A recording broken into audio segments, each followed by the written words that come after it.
ఇక రేపు ఒంగోలు పోలీసుల ఎదుట విచారణకు హాజరు కానున్నారు ఆర్జీవీ. మార్ఫింగ్ కేసులో ఆర్జీవీపై ఒంగోలు రూరల్ పిఎస్లో కేసు నమోదైంది. ఈ క్రమంలో విచారణకు హాజరు కావాలని ఇటీవల పోలీసులు నోటీసులు ఇచ్చారు.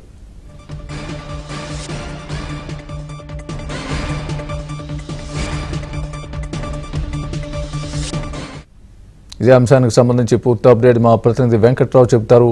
వెంకట్రావు, చెప్పండి, ఆర్జీవీ రేపు విచారణకు హాజరవుతున్నారా? దీనికి సంబంధించి మీ దగ్గర ఉన్న తాజా అప్డేట్ ఏంటి?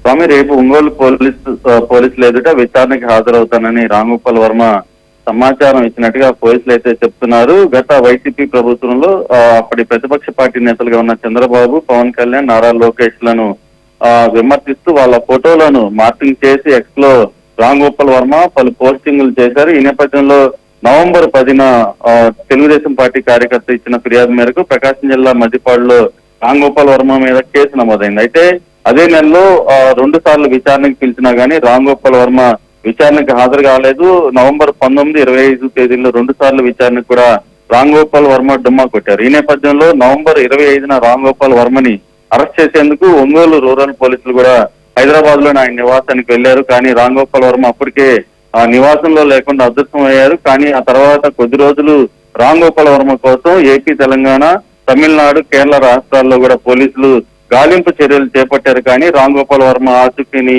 కనుగొనలేకపోయారు. అదే సమయంలో రాంగోపాల్ వర్మ ఇదే కేసులో ఊరట పొందేందుకు హైకోర్టును కూడా ఆశ్రయించారు. కేసులో ముందస్తు బెయిల్ ఇవ్వాలని చెప్పని హైకోర్టుని ఆశ్రయించిన నేపథ్యంలో డిసెంబర్ 10న రాంగోపాల్ వర్మకి అయితే కొంత ఊరట లభించని చెప్పవచ్చు.